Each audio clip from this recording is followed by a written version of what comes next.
მოგესალმებით, მივესალმებით ჩვენს მსმენელს, ეთერში ბოლნისის ხმა არის. შეგახსენებთ, რომ ბოლნისის ხმა პროექტ მისიხმის ფარგლებში ხორციელდება, რომლის მხარდამჭერია გერმანიის საგარეო საქმეთა სამინისტრო და DVV International. დღევანდელ ჩვენს გადაცემაში ვისაუბრებთ ფემინიზმის შესახებ. ფემინიზმი არის სოციალური, პოლიტიკური და კულტურული მოძრაობა, რომელიც მიზნად ისახავს ქალთა უფლებების დაცვისა და სქესთა შორის თანასწორობის მიღწევას. ფემინიზმის ძირითადი იდეა მდგომარეობს იმაში, რომ ქალებს უნდა ჰქონდეთ იგივე უფლებები და შესაძლებლობები, როგორიც მამაკაცებს. ეს მოძრაობა ითვალისწინებს არა მხოლოდ ქალთა უფლებების გაზრდას, არამედ სქესობრივი დისკრიმინაციისა და უთანასწორობის წინააღმდეგ ბრძოლას. ფემინიზმის ისტორიაში რამდენიმე ძირითადი ეტაპი არსებობს.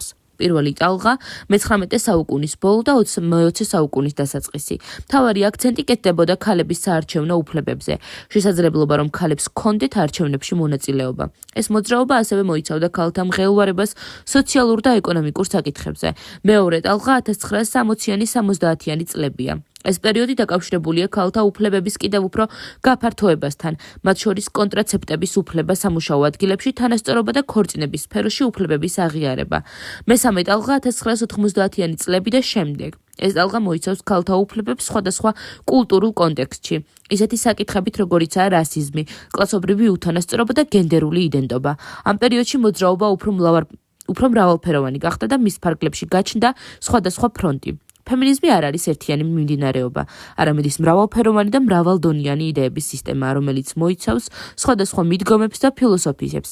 ფემინისტები თვლიან, რომ აუცილებელია ქალთა უფლებების დაცვა და საზოგადოებაში ქალების როლის გაზრდა. ძალიან დიდი მადლობა იმისთვის, რომ იყავით ჩემი დღევანდელი გადაცემის მსმენელი.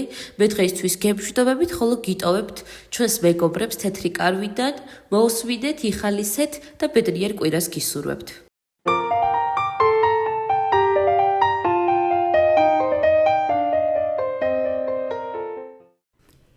მოგესალმებით ძვირფასო მსმენელებო.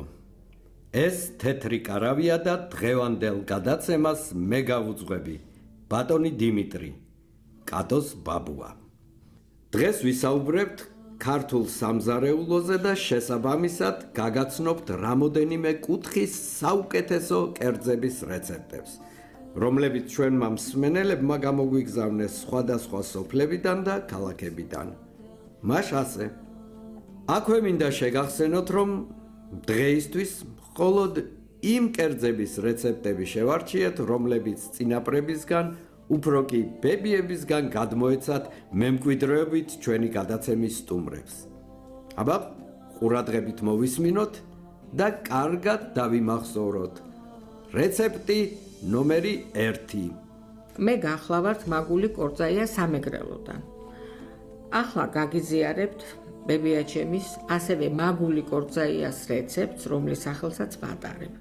აგვისტოს თვეში ბებიაჩემი ქათამს რომ შეწვავდა კეთზე ან შამპურზე, არც ბაჟიში აწყობდა და არც ნიორწყალში. ახლა რატომ მაინდა-მაინც აგვისტოშიო? იკითხავთ. ჩვენს ეზოში, სოფელ სერგიეთში ორი დიდი ტყემლის ხე იდგა, ერთი წითელი, მეორე ყვითელი. ხო და სწორედ აგვისტოში ჯერ წითელი ტყემალი მწიფდებოდა და ორ კვირაში ყვითელიც იწყებდა. ამიტომ მთელი აგვისტო ჩემი ცხონებული ბებია შვილიშვილებს ასე გვიმასპინძლდებოდა.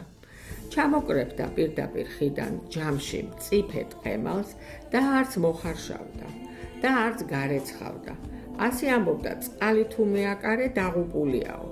ისედაც რა თუნდოდა გარეცხვა, მტვერი იქ არ იყო და ბუზი და ოხრობა. ხო და ასე პირდაპირ ჩაჭყლეტავდა ამ ტყემალს ხელით ჯამში. მოკრებდა ბოსტანში ყვითელ ყვავილს, საშყლავს, კეკლებიან ქინს. ხელით მსხვილად დაგლეჯდა, მოსრესდა და ჩაყრედა გაჭყლეტილ ტყემალში. მერე ამ ყველაფერს მოასხამდა შემწვარ წიწილას და ამაზე გემრიელი ჩემ ცხოვრებაში არაფერი გამისინჯავს. ახლა მეც ვუმზადებ ამას ჩემ შვილიშვილებს და გიждდებიან ბავშვები ისე მოსწონთ. რა თქმა უნდა, მე ახლა ტყემალსაც ვრეცხავ და მწვანილსაც, აბა ახლა სხვანაირად როგორ იქნება? არც ამ წიწილას აქვს შეიძლება ის გემო ბებიაჩემის ეზოში რომ წიწილები დარბოდნენ. მაგრამ დამერწმუნეთ, ამ რეცეპტში მთავარია რომ ტყემალი იყოს ძალიან მწიფე და ისე იჭყლიტებოდეს რომ მოხარშვა არ დასჭირდეს. სცადეთ და ნახავთ, თქვენი შვილიშვილები ძალიან კმაყოფილები დაგრჩებიან. დარწმუნებული ვარ, აბა დროებით. აი, კიდევ ერთი ხმოვანი წერილი უნდა მოგასმენინოთ. მეგობრებო, მე მინდა გაგიზიაროთ საცივის რეცეპტი, რომელსაც ჩემი გურული ბები ამზადებდა და იყო ძალიან გემრიელი და მეც ამ რეცეპტით დღემდე უმასპინძლდები ჩემი ოჯახის წევრებს. გარდა ამისა, ბევრმა ჩემმა მეგობარმაც დაიწყო აი ჩემი რეცეპტით საცივის კეთება. არ ვიცი, გინდა საცივი დაუძახეთ, გინდა ბაჟე, მოკლედ ყველას თავისი რეცეპტი აქვს ყველა ოჯახს და როგორც ამბობენ, რომ ყველა ოჯახში სხვადასხვანაირი ტყემალს ხარშავენოთ, ითქოს ერთი არის ტექნიკა ყველა ტყემლის მოხარშვის, ასე არის მე მგონი საცივიც და ბაჟეც და ყველა გემრიელია მოკლედ, მაგრამ მე ჩემსას გაგიზიარებთ. ესე იგი, ქათამს რომ გავრეცხავთ, უნდა შემოვდგათ შემდეგ ქვაბით, წყალი უნდა ფარავდეს და შიგ მხოლოდ ერთი ხახვი უნდა ჩავაგდოთ და დაფნის ფოთოლი. სანამ მოიხარშება, აი ცოტა რომ დააკლდება მოხარშვა, გადმოვიღებთ და შემდეგ აი ამ ქათამს შევდგამთ გასქურაში, რომ კარგად შეიბრაწოს. ამასობაში გავატარებთ ნიგოს, რომელსაც დავამატებთ ყველა იმ სუნელს, რომელიც ჭირდება ბაჟეს და საცივს. ეს არის პირველ რიგში, რა თქმა უნდა, უცხო სუნელი, ყვითელი ყვავილი, ქინძი, მე ცოტა დარიჩინსაც ვამატებ და რა თქმა უნდა, წიწაკაც უნდა. ოღონდ წიწაკა ბევრი რო არ მოგვივიდეს, წინასწარ უნდა ვიცოდეთ მწარია თუ არ არის ეს. შემდეგ ეს ყველაფერი დიდხანს უნდა ვსრისოთ, არც ისე ადვილია, მაგრამ სამაგიეროდ ძალიან ისეთი არის გემრიელიც გამოდის და ვიზუალურადაც ძალიან კარგად გამოიყურება. ეს არის რასაც ეძახიან ნიგოზის ზეთის გამოყვანა. როგორც კი ნიგოზიდან ზეთი გამოვა, შემდეგ ამ ზეთს ცალკე გადავწურავთ, ცალკე ჭურჭელში მოვათავსებთ და ჩვენს გატარებულ იმას მასას ვამატებთ ქათმის ბულიონს.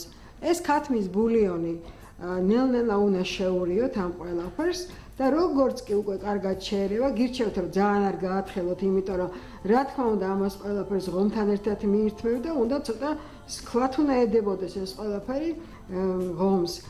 აი ამის შემდეგ ამ დავჭრით ქათამს ნაჭრებად, ჩავდებთ სპეციალურ ჭურჭელში, რომელიც თქვენ გაქვთ მომზადებული, მოვასხამთ ზემოდან ჯერ გამზადებულ ბაჟეს და შემდეგ ჩვენ წინასწარ გამოწურულ ნიგზის ზეთს. არაჩვეულებრივი გამოდის და გირჩევთ რომ გააკეთოთ და შემდეგ თქვენი რეცეპტებიც გაგვიზიაროთ. დიდი მადლობა ყურადღებისთვის. დიდი მადლობა. მგონი დღეს ძალიან გემრიელი გადაცემა გამოგვივიდა. აბა, მომავალ შეხვედრამდე.